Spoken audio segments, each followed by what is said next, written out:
ایمان جو ہے آپ پر اور یقین اس بات کا جو کچھ ہو رہا ہے اللہ کے اذن سے ہو رہا ہے، اور یقین اس بات کا جو کچھ اللہ کر رہا ہے اس میں خیر ہے، بیدک الخیر۔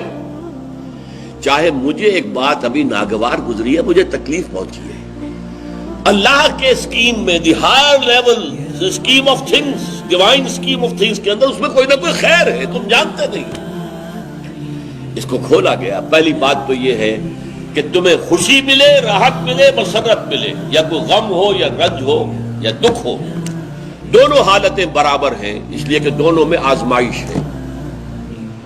کبھی وہ دے کر آزماتا ہے، کبھی چھین کر آزماتا۔ دے کر آزماتا ہے، شکر کرتا ہے کہ نہیں، چھین کر آزماتا ہے، صبر کرتا ہے یا نہیں۔ عارف جو انسان ہوگا، اللہ کو پہچاننے اور جاننے والا، وہ چٹان کے مانند ہوگا، ہوا ادھر سے آئے یا ادھر سے آئے اسے کچھ نہیں کہے گا، اچھی بات آئے بری آئے کوئی پرواہ نہیں، اسے اللہ کی طرف سے۔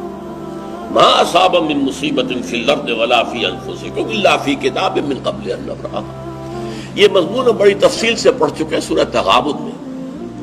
وہاں فرمایا تھا دوسرے رکوع کی پہلی آیت، ما اصاب من مصیبت الا باذن اللہ، کوئی مصیبت، کوئی تکلیف، کوئی پڑھنے والی نہیں پڑتی مگر اللہ کے اذن سے۔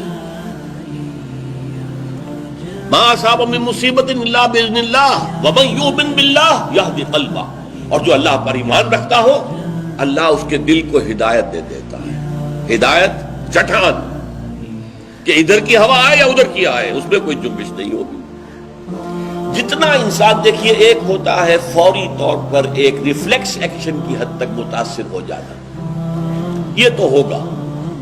آپ کا ہاتھ جہاں رکھا ہوا تھا کسی چیز نے کاٹا، آپ کا ہاتھ فوراً جو ہے اٹھ کے آ جائے گا، اس میں آپ کے ارادے کو کوئی دخل نہیں ہے، یہ ریفلیکس ایکشن ہے، آپ کی سوچ کو، آپ کے ارادے کو کوئی دخل نہیں۔ تو کسی خیر سے عارضی سا فوری سے مسرت ہو جانا اور کسی تکلیف سے عارضی سی فوری سی کوئی اس کا تاثر ہو جائے، یہ خلاف ایمان نہیں۔ لیکن اگر یہ پینڈولم زیادہ حرکت کر رہا ہے، خوشی میں زیادہ ادھر چلا گیا، غمی میں زیادہ ادھر چلا گیا، تو جتنا اس پینڈولم کی رینج ہے اتنی ہی آپ خدا سے دور۔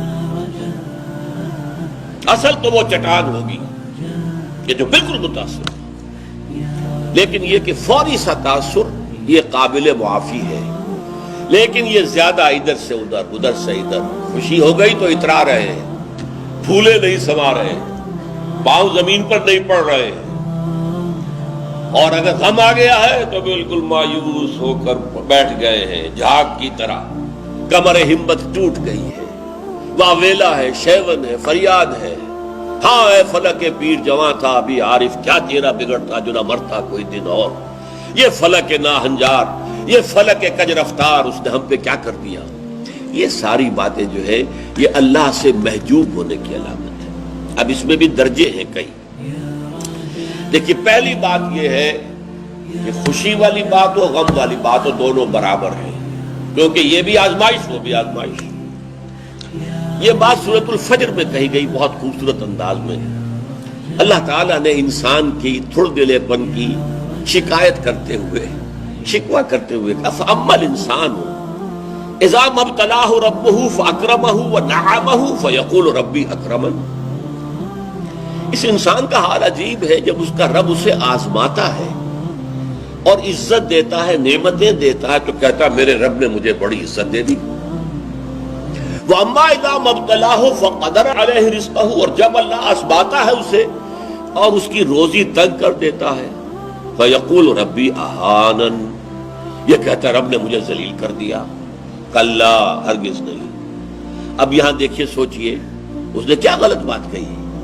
عزت دی تو اللہ نے دی اور ذلت آئی تو اللہ کی طرف منسوب کر رہا۔ اس نے کسی بت، کسی دیوی، کسی دیوتا کا ذکر تو نہیں کیا نا، وہ مشرک تو نہیں ہے، پھر کیوں اس پہ تنقید کیوں ہو رہی ہے؟ فَأَمَّا الْإِنسَانُ إِذَا مَا ابْتَلَاهُ رَبُّهُ فَأَكْرَمَهُ وَنَعَمَهُ فَيَقُولُ رَبِّي أَكْرَمَنِ وَأَمَّا إِذَا مَا ابْتَلَاهُ فَقَدَرَ عَلَيْهِ رِزْقَهُ فَيَقُولُ رَبِّي أَهَانَنِ۔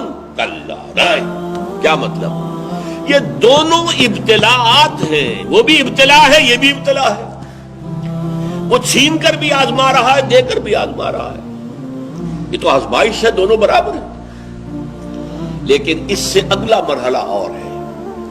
عام طور پر ہم یہ سمجھتے ہیں کہ تکلیف والی آزمائش سخت ہے اور خوشی اور مسرت اور نعمتوں والی آزمائش جو ہے یہ ہلکی آزمائش ہے، آسان ہے۔ معاملہ اس کے برعکس ہے۔ تکلیف میں ہوں گے اللہ کو یاد کریں گے، پکاریں گے، دعائیں کریں گے، اور اگر نعمتیں ہوں گی غافل ہو جائیں گے، بھول جائیں گے۔ کون سا امتحان زیادہ سخت ہوا نتیجے کے اعتبار سے؟ تکلیف والا امتحان زیادہ سخت نہیں ہے۔ مسرت، کثرت ہر شے کی، یہ چیز زیادہ نقصان دہ ہے، زیادہ بڑا امتحان ہے۔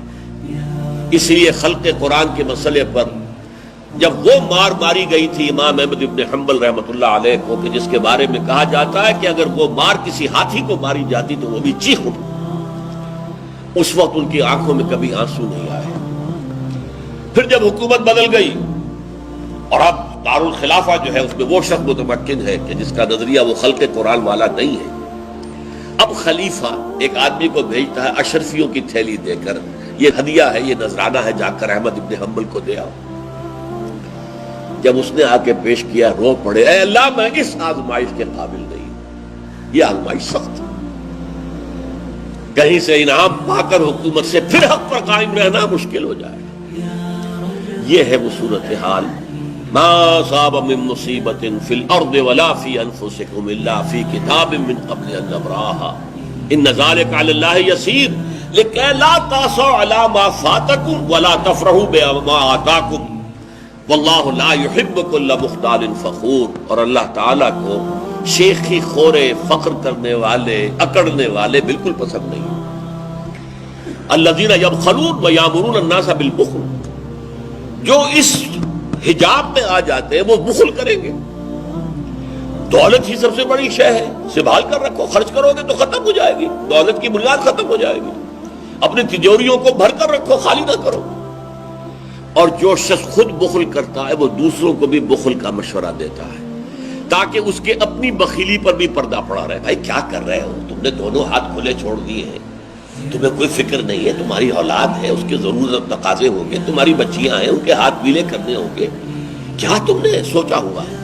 وہ مشورہ بھی بخل کا دیں گے تاکہ ان کے اپنے بخل کے اوپر بھی پردہ پڑا رہے۔ یہ وہ کیفیت ہے کہ جو پھر محجوبیت کے اندر پیدا ہو